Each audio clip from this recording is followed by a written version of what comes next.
The alarm screamed through every level of the space station. Admiral Tae-sung ran to the command center, his heart pounding in his chest. He had been a military man for 30 years, but nothing had prepared him for this moment. "Report," he shouted as he entered the room. Captain Ji-won turned from her screen, her face pale. "Sir, we have multiple contacts." Thousands of them. They just appeared out of nowhere above Earth's orbit. Tae-sung looked at the main display. His blood ran cold. The screen showed more ships than he could count. They were massive, dark, and covered in strange symbols that glowed with an evil red light. Each one was 3 times the size of Earth's largest battleship. "Sound the global alert," he said quietly. "Get everyone ready. This is not a drill." The year was 2187. Humanity had finally reached beyond their home world. They had colonies on Mars and mining stations in the asteroid belt. They had built fusion reactors and force shields. They thought they were ready for anything the universe could throw at them. They were wrong. The alien ships did not try to communicate. They did not ask for peace. They simply opened fire. Lieutenant Daeho watched his sensor screen in horror as the first orbital station exploded. Hundreds of people died in an instant. The blast was so bright it lit up the dark side of Earth like a second sun.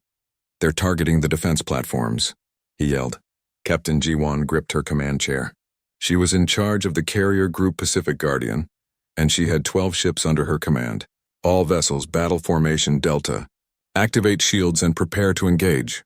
The Earth fleet moved to intercept. They had 800 ships in total. It seemed like a strong force until you saw what they were facing. The aliens had thousands. On the ground, Colonel Hyun-woo stood in the command bunker deep beneath Seoul. He watched the space battle on the monitors and knew that if the fleet failed, Earth was doomed. His job was to prepare for ground defense. But what could soldiers do against enemies that could destroy cities from orbit? "Get the civilians into the shelters," he ordered. All of them. Now, the battle in space was brutal. Earth ships fired their railguns, sending metal slugs at incredible speeds toward the enemy. Some hit their targets, tearing holes in alien hulls. But for every alien ship damaged, 10 more pushed forward. The alien weapons were terrifying. They fired beams of pure energy that cut through Earth's shields like they were made of paper. The battleship New York exploded, taking 400 crew members with it. The destroyer Tokyo broke in half. The cruiser London spun out of control, venting atmosphere and bodies into the void. Admiral Tae-sung watched good men and women die on his screens. He clenched his fist so hard his nails cut into his palms. "Focus fire on their command ships. The big ones in the center." The Earth fleet concentrated their attack. Dozens of ships fired at once. They managed to destroy one of the larger alien vessels. It was a small victory, but it cost them dearly. The aliens responded by destroying an entire squadron. After 1 hour of fighting, Earth had lost 200 ships. The aliens seemed to have barely noticed their losses. Then the message came. It broadcast on every frequency in every language spoken on Earth. The voice was cold and mechanical. "Humans of Earth, you are defeated. We are the Vorath Collective. We have conquered 500 worlds. You will surrender in 6 hours. If you refuse, we will burn your planet, every city, every town, every living thing. You have 6 hours to decide." The transmission ended. Silence filled the command center. Captain Ji-won broke the silence. "Sir, what are your orders?" Tae-sung looked around at his crew. They were tired, scared, but still ready to fight. He thought of his daughter, Hye-jin, a fighter pilot somewhere in the chaos above. He thought of everyone on Earth waiting to hear if they would live or die. "We keep fighting," he said. "Even if we have no chance, we fight. We show these bastards that humans do not kneel." A cheer went up from the crew. It was not a cheer of joy, but of defiance. They all knew they would probably die, but they would die standing. Dr. Yoonji was not in space or in a bunker. She was in her laboratory at the university, working on something that might save them all. She had been developing a new type of weapon based on quantum physics. It was not ready. It had never been tested. But desperate times called for desperate measures. Her hands shook as she connected the final wires. "Come on," she whispered to herself. "Work, please work." Meanwhile, back in the command center, Lieutenant Daeho noticed something odd on his sensors. "Sir, I'm getting strange readings from the outer system." "Near Jupiter. What kind of readings?" Tae-sung asked, not looking away from the battle display. "Gravitational anomalies. Something big is moving in the outer solar system. Really big. Probably just their reinforcements," Ji-won said bitterly. As if we needed more enemies. But Deho shook his head. No, sir. The readings don't match Vorath technology. This is something else, something different. No one paid much attention. They were too focused on the battle raging in front of them. 3 hours had passed since the ultimatum. Earth's fleet was down to less than half strength. The alien ships kept coming, wave after wave. Admiral Taesung ordered all remaining ships to form a defensive sphere around Earth. It was their last stand. If this line broke, the aliens would have a clear shot at the planet. All ships, this is Admiral Taesung. I won't lie to you. We're losing. But every minute we hold them here is another minute for our people to get to safety. Every alien ship we destroy is one less that can hurt our home. Fight hard, fight smart. And if we must die today, let's make sure they remember the day they tried to conquer Earth. The fleet responded with a roar of determination. They formed up and prepared for the final push. Colonel Hyunwoo, watching from below, whispered a prayer for them all. Dr. Yunji worked frantically on her weapon. Captain Jiwon rallied her ships for another attack run, and in the outer solar system something massive moved closer. Something the Vorath did not expect, something that would change everything. Lieutenant Deho watched his sensor screen and his eyes went wide. Whatever was coming, it was huge, impossibly huge. And it was moving fast, heading straight for Earth, sir, he said, his voice shaking. You need to see this, now. But before anyone could respond, the Vorath ships began their final assault. Thousands of weapons fired at once, lighting up space with deadly energy. This was it. This was the end, or so everyone thought. The battle had been raging for 3 hours. Earth's fleet was dying. Admiral Taesung watched as another destroyer exploded in a ball of fire. He had lost count of how many ships were gone, how many friends, how many good people who would never see their homes again. All remaining vessels pull back to the final defensive line, he ordered. His voice was steady, but inside he felt hollow. They had maybe 40% of their fleet left. It was not enough. It would never be enough. Captain Jiwon's carrier group had taken heavy damage. 2 of her ships were gone. The rest had holes in their hulls and failing shields.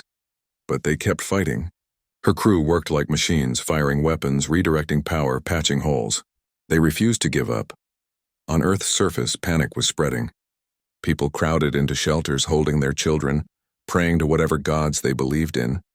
The sky was full of falling debris from the battle above. Pieces of destroyed ships burning up in the atmosphere like shooting stars. But these shooting stars meant death, not wishes. Dr. Yunji had been working for hours without rest. Her experimental weapon was almost ready, but it needed more time. Time they did not have. She wiped sweat from her forehead and kept working. Her fingers flew across the keyboard, adjusting equations, checking power levels. If this did not work, nothing would. In the command center, Lieutenant Deho could not stop staring at his sensor screen. The anomaly he had detected near Jupiter was getting stronger. Much stronger. It was moving toward them at a speed that should be impossible. Admiral, he said, louder this time. Sir, that contact I mentioned. It's getting closer, fast. Taesung barely glanced at him. Can it wait, Lieutenant? We're a bit busy dying here. Sir, I really think you should see this. The gravitational readings are off the scale. Whatever this thing is, it's massive, maybe as big as a small moon. That got the Admiral's attention. He walked over to Deho's station and looked at the display. His eyes narrowed. And what the hell is that? I don't know, sir. It doesn't match any known signature. Not ours, not Vorath, not anything in our databases. Captain Jiwon joined them, curious despite the chaos. Could it be cloaked? Yes, ma'am. That's exactly what I think. Something huge is cloaked and heading straight for us. Suddenly, the Vorath fleet began to act strange. Their tight formations broke apart. Their ships started moving in different directions like they were confused or scared. What are they doing? Jiwon asked. On the main display, the alien communications network lit up with activity. They were sending massive amounts of data to each other. Whatever was happening, they had detected it too. The voice of the Vorath commander came through on the open channel. For the first time, he did not sound confident. He sounded worried. Unknown vessel, identify yourself. This system is under Vorath control. Leave immediately or be destroyed. Unknown vessel? The humans looked at each other in confusion. What were the aliens talking about? Then it happened. Space itself seemed to ripple and tear. Between the Vorath fleet and Earth, something appeared. One moment there was empty space. The next moment there was a ship. but calling it a ship seemed wrong. It was too beautiful, too impossible. It was 40 kilometers long, shaped like a blade made of light and shadow. Its hull seemed to shift colors like it existed in multiple dimensions at once. No weapons could be seen on its surface, but power readings coming from it made Earth's best reactors look like candles next to the sun. The entire command center went silent. Every person stared at the screen in shock. "My God," whispered Captain G1. "What is that?" The unknown vessel simply hung in space, positioned perfectly between Earth and the alien fleet. It did nothing. It said nothing. It just waited. Admiral Tae-sung found his voice. "Lieutenant, scan that ship." "I want to know everything about it," Daeho tried, his fingers shaking on the controls. "Sir, I can't get a clear reading. Its technology is too advanced. It's like trying to scan a ghost." "But the energy signature..." "Sir, this thing could destroy our entire fleet and the Vorath fleet without even trying." The Vorath commander sent another message. This time his voice shook with barely controlled rage. "Last warning. Withdraw or face our full might." For a long moment, nothing happened. Then the unknown vessel responded. When it spoke, its voice came through every communication system in the solar system, on every ship, on every radio, on every screen. The voice was calm, gentle even, but it carried a weight of absolute authority that made everyone who heard it feel small. The voice spoke in perfect Korean first, then English, then Mandarin, then Arabic, then Spanish, then hundreds of other languages all at once. Everyone heard it in their own language. "Vorath Collective, you have violated the territorial sovereignty of a protected Genesis world. This is your only warning. Withdraw immediately or face annihilation. You have 60 seconds to comply." Protected Genesis world? No one knew what that meant. But the Vorath clearly did. Their ships began moving even more frantically. Some started to turn away. Others moved forward as if to attack. The Vorath commander made his final mistake. His arrogance and pride overcame his fear. "We do not take orders from anyone." "All ships destroy the intruder." "Then destroy Earth. If we cannot have this world, no one will." The Vorath fleet opened fire with everything they had. Thousands of energy weapons, missiles, and projectiles flew toward the unknown vessel. It was enough firepower to destroy a continent. The unknown vessel did not even move. The attacks simply vanished before reaching it. Not blocked, not deflected. They just ceased to exist like they had never been fired at all. "Impossible," breathed Admiral Tae-sung. Then the unknown vessel responded, but it did not fire weapons. There were no beams, no missiles, no explosions. Instead, Vorath ships simply began to disappear. One moment they were there. The next moment they were gone.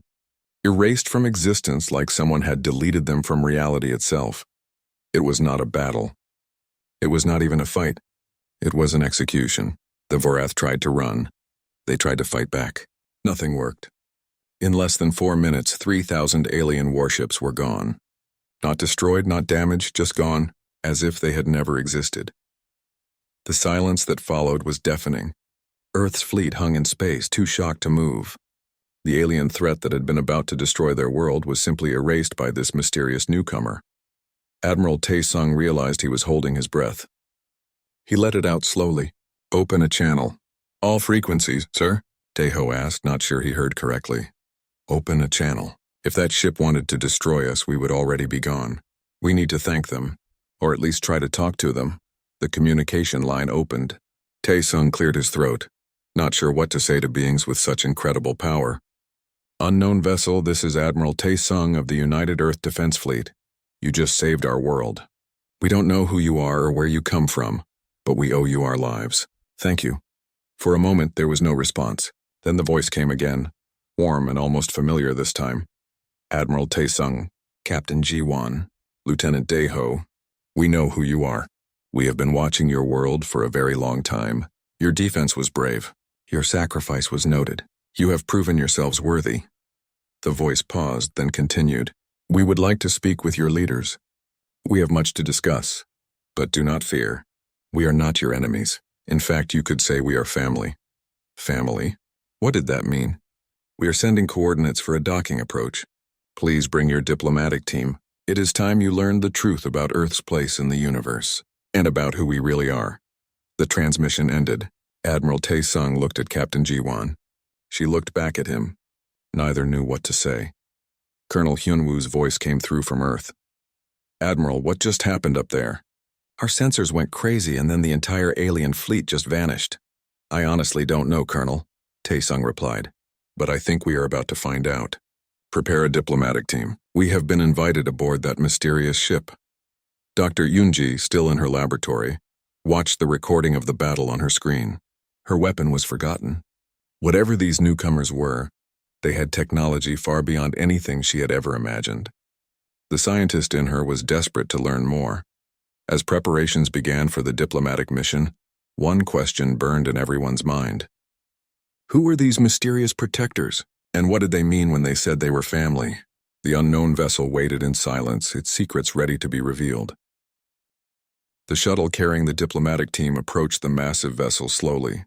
Admiral Taesung sat in the passenger section, trying to calm his nerves. Next to him sat Captain Ji-won and Ambassador Minseo, Earth's top diplomat. They were about to meet beings with technology so advanced they could erase ships from existence. I've negotiated with 30 different countries, Minseo said quietly, but I have no idea what to say to these people. We start with thank you, Taesung replied. And we go from there. The shuttle entered a docking bay that seemed impossibly large. The walls glowed with a soft, warm light that felt almost alive. As they landed, they could see figures waiting for them. Human figures. Ji-won grabbed Taesung's arm. Sir, they look like us. They did. The welcoming party appeared to be completely human. They wore uniforms that were elegant and simple, made of materials that seemed to shift colors slightly as they moved. But their faces, their builds, everything about them looked human. The shuttle door opened. The air that flowed in was fresh and clean, with a hint of something floral. The delegation stepped out onto the deck and a woman walked forward to greet them. She was tall, with kind eyes and a warm smile. Welcome aboard the Eternal Dawn, she said in perfect Korean. I am Captain Yeon-soo. We are honored to finally meet you face to face. Ambassador Minseo stepped forward, bowing slightly. Captain Yeon-soo, we are grateful for your intervention. You saved our world, but we have many questions. Starting with who you are and where you come from. Yeon-soo's smile grew sad. Yes, I imagine you do. Please follow me. This conversation is best had in more comfortable surroundings. She led them through corridors that seemed to flow like water, changing shape as they walked. The technology was so far beyond Earth's that it looked like magic. They passed other crew members, all of them appearing perfectly human, all of them nodding respectfully to the visitors. They entered a large room with windows that showed the view of Earth below. It was beautiful, peaceful, and utterly strange. Yeon-soo gestured to comfortable seats that seemed to grow from the floor itself. Please sit. Would you like refreshments? What we would like are answers, Taesung said, though not unkindly. You said we are family. What did you mean? Yeon-soo sat across from them, her hands folded in her lap. What I am about to tell you will be difficult to believe, but it is the truth and you deserve to know it. She took a deep breath. We are human, just like you. We come from Earth just like you, but we come from a different time. Minseo frowned. A different time? You mean a different country? No, Ambassador. We come from 50,000 years in your future. Silence filled the room. Admiral Taesung laughed, but it was a nervous laugh. That's impossible. Time travel doesn't exist. In your time, it does not. In ours, it does. Though calling it time travel is not quite accurate. We move through temporal streams protecting the timeline, ensuring that certain events happen as they should. Captain Ji-won leaned forward. You are saying you are our descendants, from 50,000 years from now. Yes. In our time, Earth is the heart of a vast confederation spanning thousands of worlds. Humanity has spread across the galaxy, made alliances with hundreds of species and brought peace to countless systems. But none of that happens if Earth is destroyed today. That is why we are here. Another crew member entered the room, a man who looked to be in his 30s. Yeon-soo introduced him. This is researcher Jae-sun, one of our temporal scientists. He can explain better than I can. Jae-sun nodded to the visitors. In simple terms, Earth is what we call a Genesis world, a planet where a species develops that is crucial to the future of the entire galaxy. There are laws, ancient laws agreed upon by the oldest civilizations, that protect such worlds from interference. But there are always those who do not follow the laws. The Vorath, Taesung said. Exactly. The Vorath collective has destroyed many worlds, enslaved countless species. They care nothing for the laws. When they attacked Earth, they crossed a line. They threatened a protected Genesis world. That activated our intervention protocols. Ambassador Minseo was shaking her head. This is a lot to take in. You are saying humanity survives this day and goes on to conquer the galaxy? Not conquer, Yansu corrected gently. Humanity does not conquer. It unites, it brings together. Your descendants discover that the true strength of humanity is not in weapons or force, but in your ability to work together, to never give up, to find hope even in the darkest times. That is what makes Earth special. That is why we exist, to protect you. Captain Jiwon stood up and walked to the window, looking down at Earth. If you are so powerful, why did you let us fight at all? Why did you let so many of our people die? The question hung in the air. Yeonsu's expression became pained. Because we cannot simply save you from every danger. There are rules, laws of time and causality. If we interfere too much, we damage the timeline. We can only act in cases of extinction-level threats. Your people had to fight because that fight shapes who you become. Your courage today creates the foundation for the civilization we are part of tomorrow. That is a cold comfort to the families of those who died, Jiwon said bitterly. I know, and I am sorry. We all are.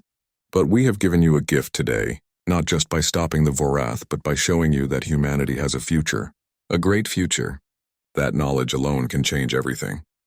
Admiral Taesung stood as well. You said the Vorath attacked. Past tense. Does that mean they are gone? Researcher Jason shook his head, and for the first time he looked worried. No. What you faced today was just a scouting force.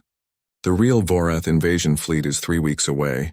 It is 10 times the size of what you just fought. 30,000 warships, battle stations, planet killers, everything they have. The room went cold. Minseo felt her heart sink. Then Earth is still doomed. Not doomed, Yansu said firmly. But facing a great test. We can help, but there are limits. We can intervene one more time before temporal laws prevent any further action. That means you must be ready. Earth must prepare. You have 3 weeks to become strong enough to survive. How? Taesung demanded. We just got destroyed by their scouts. How can we possibly face 10 times that number? We cannot give you our technology directly. That would contaminate the timeline, create paradoxes that could unravel everything. But we can guide you, point you toward discoveries you would make eventually anyway. Accelerate your development without changing the fundamental path. Yeonsu stood and walked to a console. Images appeared in the air, showing designs and equations. Dr. Yunji, your quantum physicist, she is very close to a breakthrough that could change your shield technology. We can show her where to look.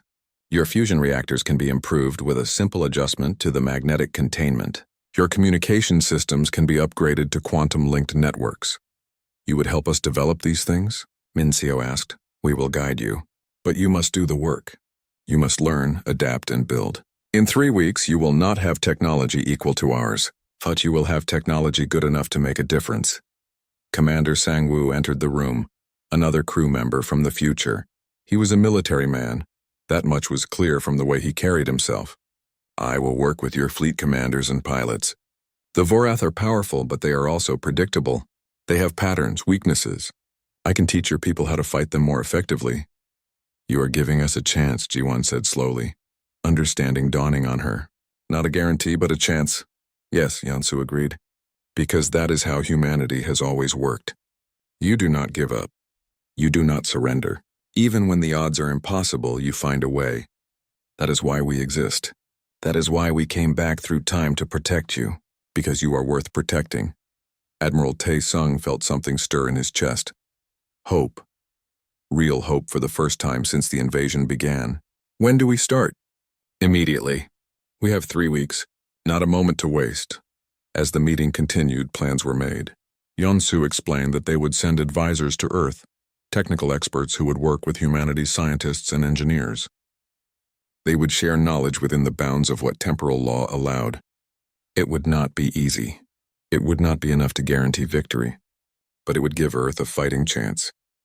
Before the delegation left, Taesung asked one final question. Why tell us this? Why reveal that you are from the future? Would it not be easier to remain mysterious? Yeonsu smiled. Because you need to know that humanity survives, that no matter how dark things get in the next 3 weeks, there is a future waiting for you. Your descendants stand before you as proof. We need you to believe, Admiral. Belief is the strongest weapon you have. As the shuttle carried them back to the fleet, the three visitors sat in silence, processing everything they had learned. Finally, Ambassador Minseo spoke. "Do you believe them?" "Yes," Taesung said without hesitation. "I do not know how or why, but I believe them." "Which means we have work to do," Captain Ji-won nodded. 3 weeks to prepare for the fight of our lives. No pressure. Despite everything, they smiled. Because now they knew something they had not known before. Humanity was going to survive this. They just had to make sure it happened. The next morning, Earth looked different. The attack had left scars.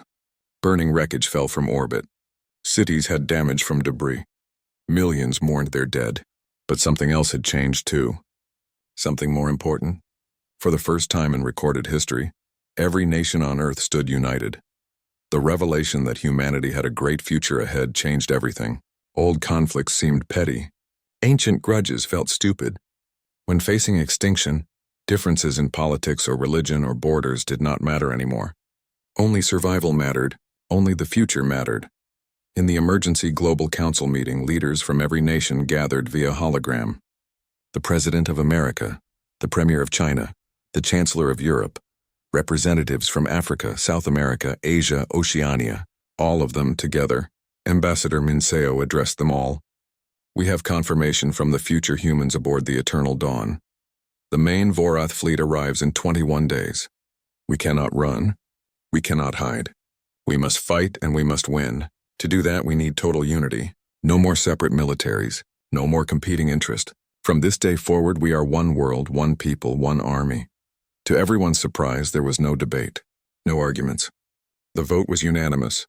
Earth became a single unified government in the space of an hour. It was a miracle born of desperation. The entire planet transformed into a war machine. Factories that made cars started making weapons. Companies that built phones started building sensors. Every resource, every person, every piece of technology was dedicated to one goal: survival. Dr. Yoon-ji got to work immediately. The advisors from the Eternal Dawn had shown her things that made her head spin. Not direct technology, but hints, directions, questions that led to answers. It was like having someone whisper the answers to a test without actually telling you what they were. "Look at the harmonic frequencies in your shield generators," researcher Jae-sun suggested as they worked together in the laboratory. "What happens if you shift the phase relationship by 0.7 degrees? Yoon-ji ran the calculations. Her eyes went wide. "It doubles the shield strength." "How did I not see this before?" "Because you were not looking in the right place. But you would have found it eventually. We are just helping you find it now." They worked for days without sleep, surviving on coffee and determination. Yoon-ji's team made breakthrough after breakthrough. Better shields, improved reactors, enhanced weapons. Nothing as powerful as the Eternal Dawn's technology, but better than what Earth had before. Much better. In orbit, the shipyards buzzed with constant activity. Chief Bong-cha, a veteran engineer who had built ships for 40 years, oversaw the construction and retrofit of every vessel in the fleet. She was a tough woman who did not accept excuses or failure. "I don't care if you are tired," she barked at a young technician. "That ship needs new shield generators in 6 hours. Not 7, 6. People's lives depend on you doing your job. Now move!" The fleet was growing stronger. Not larger in numbers, they did not have time to build new ships, but each existing ship became more capable. New shield harmonics were installed. Weapons were upgraded. Hull plating was reinforced with new alloys created from the accelerated research. Commander Sang-woo from the Eternal Dawn worked with Earth's pilots and tactical commanders. He spent hours in simulators teaching them new strategies, showing them Vorath weaknesses that humans had not recognized before.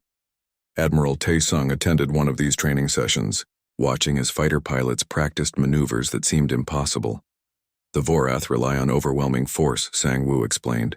"They have powerful shields, but they expect enemies to attack from predictable angles. Their ships have blind spots near the engine section. Their targeting systems have a 0.3-second delay when tracking small, fast targets. These weaknesses can be exploited." The pilots, including Taesung's daughter Hyejin, absorbed every word. They practiced until their hands bled and their eyes burned from fatigue. Then they practiced more. They knew that in 3 weeks these lessons would mean the difference between life and death. Captain Ji-won worked on fleet coordination. The Eternal Dawn had shared something amazing: quantum communication technology. With this, every ship in the fleet could share information instantly. No delay, no lag. It meant they could fight as one organism instead of separate vessels. Imagine 1,000 ships moving with one mind, G1 explained to her officers. Every captain seeing what every other captain sees. Every tactical decision shared instantly. We cannot match the Vorath in firepower, but we can be smarter, faster, more coordinated. Ground forces prepared too. Colonel Hyunwoo knew that if the space battle was lost, the fight would come to Earth's surface. He could not let that happen, but he prepared anyway. New weapons were distributed. Defensive positions were fortified. Cities became fortresses, but the real weapon being forged was not made of metal or energy. It was hope. People worked themselves to exhaustion because they knew there was a reason to fight. The knowledge that humanity had a future, that their sacrifice would mean something, gave them strength. Parents told their children bedtime stories about the great confederation Earth would build among the stars. Soldiers trained knowing their efforts would save not just their world, but all the worlds humanity would one day protect. Admiral Tai-sung visited his daughter Hyejin during a rare break in training. They sat together in the cafeteria, eating simple food and talking about simple things. It was a moment of peace in a time of chaos. "I'm scared, Dad," Hyejin admitted. "I know we have help. I know we have a chance, but I'm still scared." Taesung reached across the table and held her hand. Being scared is not weakness. It's wisdom. Fear keeps you alert, keeps you careful. The trick is not to let it control you. Will we win? He wanted to say yes. Wanted to promise her she would survive. But he could not lie to her. "I don't know. But I know we will fight with everything we have. And I know that even if we fall, humanity will remember us. The future will remember what we did here." She squeezed his hand. "Then that will have to be enough."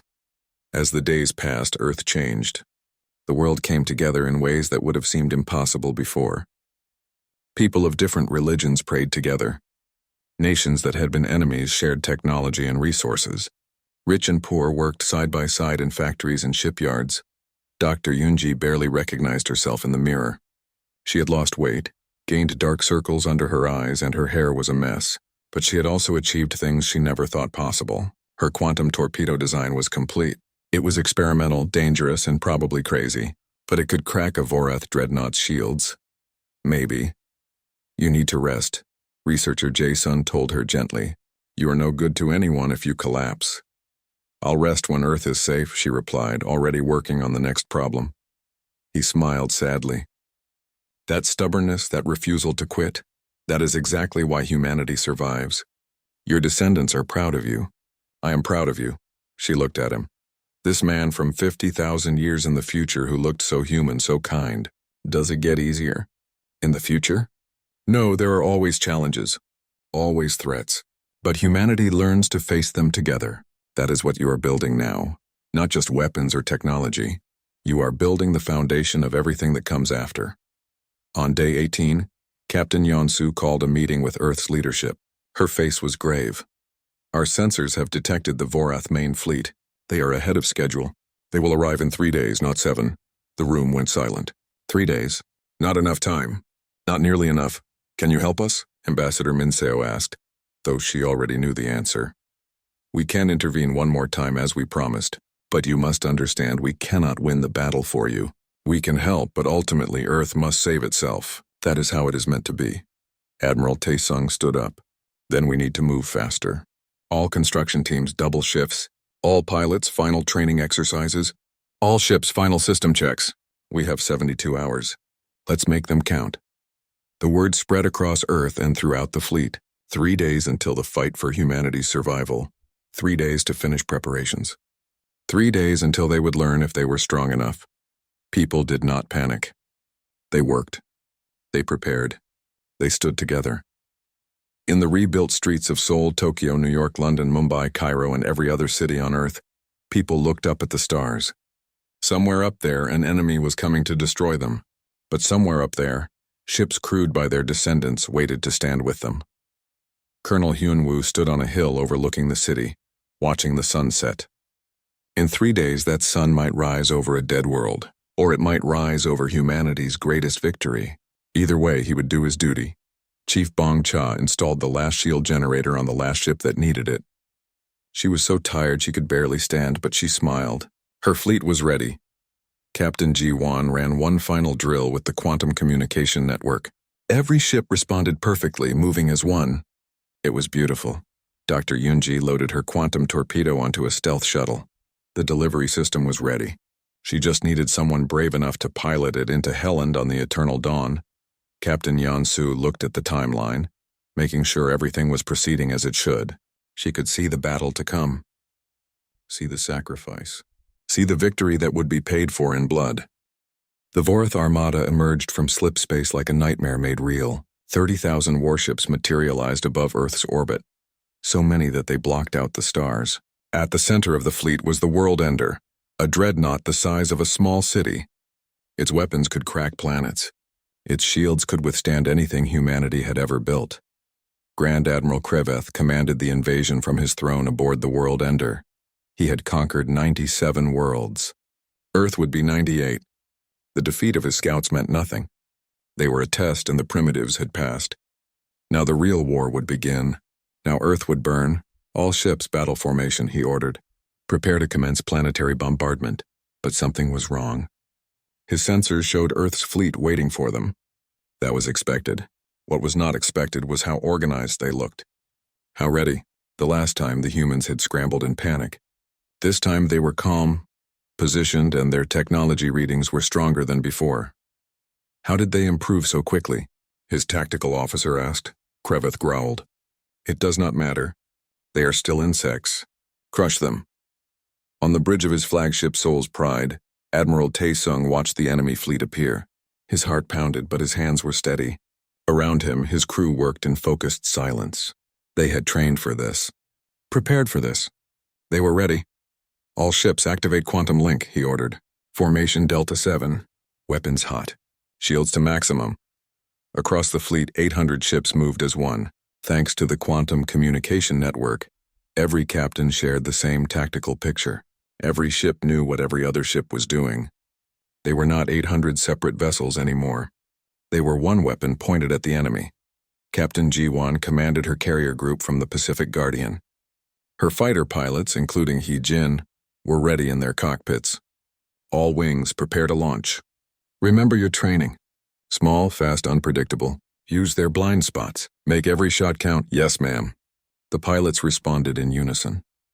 On Earth, Colonel Hyunwoo stood in the command bunker, watching everything unfold. His ground forces were deployed around every major city, ready for the worst. But he prayed the fleet would hold. He prayed they would not need to fight from the ground. The Vorath opened fire first. Thousands of weapons blazed at once, lighting up space with deadly energy. The Earth fleet scattered according to plan, ships breaking formation to dodge the worst of the incoming fire. But this time, their shields held better. The new harmonics designed by Dr. Yunji made a difference. Ships that would have been destroyed took damage instead. Pilots who would have died lived to keep fighting. Return fire, Taesung commanded. Target their command ships. Earth's fleet responded with devastating precision. Railguns fired in coordinated volleys.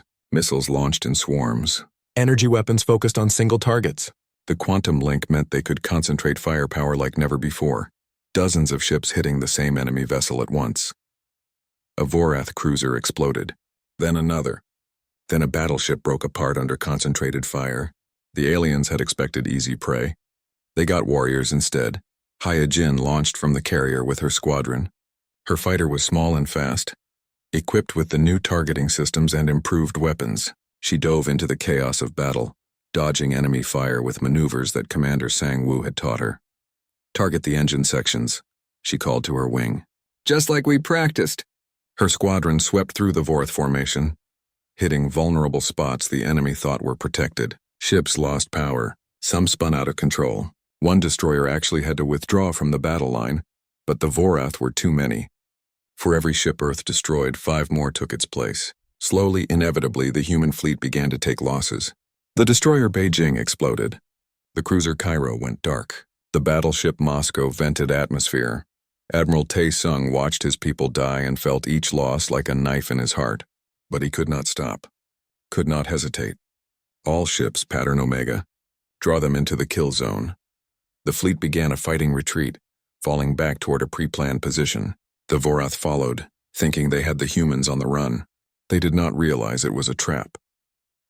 When the Vorath fleet reached the designated coordinates, hidden weapons platforms activated. Earth had seeded the area with automated defense systems, mines, gun platforms, missile pods, all of them firing at once into the tightly packed enemy formation. The Vorath lost hundreds of ships in minutes. Chaos erupted in their ranks as they tried to evade the trap while fighting the fleet at the same time. It was working. Earth's plan was actually working. Then the World Ender moved forward. The massive dreadnought had held back until now, letting smaller ships do the fighting. But Grand Admiral Kreveth was tired of games. It was time to end this.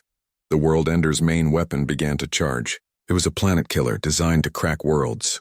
If it fired, Earth was doomed. Every ship, every defense, every person on the surface would die. All ships concentrate fire on that dreadnought, Taesung ordered desperately. We have to stop it from firing. Every weapon the fleet had fired at the World Ender. Everything. It was not enough. The dreadnought's shields were too strong. The attack splashed harmlessly against the barrier. Nothing could penetrate it.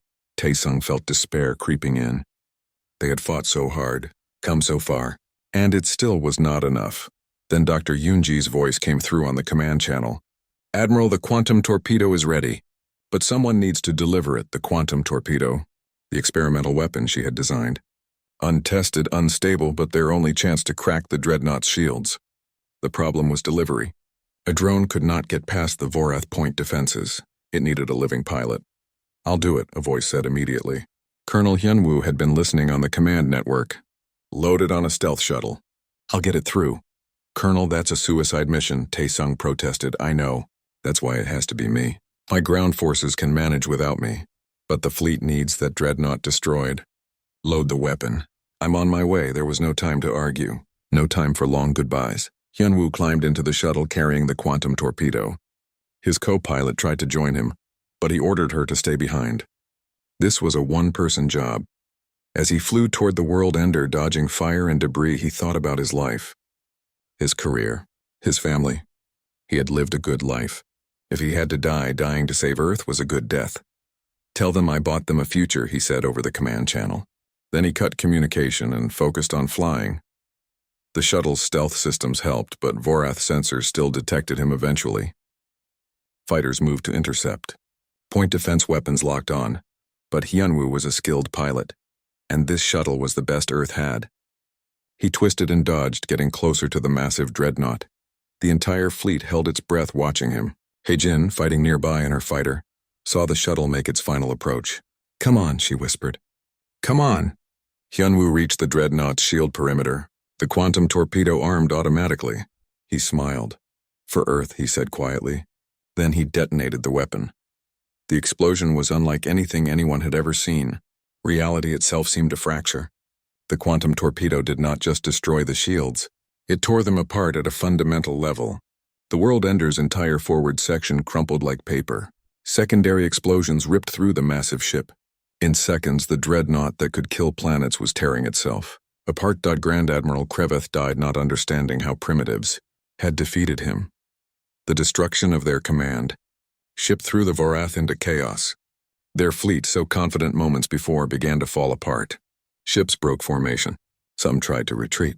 Others fought in panic. All ships, press the attack. Taesung ordered, grief and pride warring in his chest. Make his sacrifice count. The Earth fleet surged forward, hitting the disorganized enemy with everything they had. The tide of battle shifted. Now it was the Vorath who were dying in droves. But even with their command ship gone, the Vorath still had numerical superiority. The battle raged on, brutal and bloody. Earth continued to take losses. They were winning, but slowly. Too slowly. Then Captain Yeonsu made her decision. On the eternal dawn, she looked at her crew. We followed the rules as long as we could. But those people down there are fighting for their survival. For our past. I won't sit here and watch them die when we can help. Captain Temporal Law, researcher Jae-sun started. Can go to hell. We're ending this. Now. The Eternal Dawn decloaked, but this time it did not fight. Instead, it broadcast a message on every frequency in the galaxy. It announced the Vorath's position, their fleet strength, their weaknesses. It challenged any species that had suffered under Vorath rule to come and take revenge. And it offered a reward.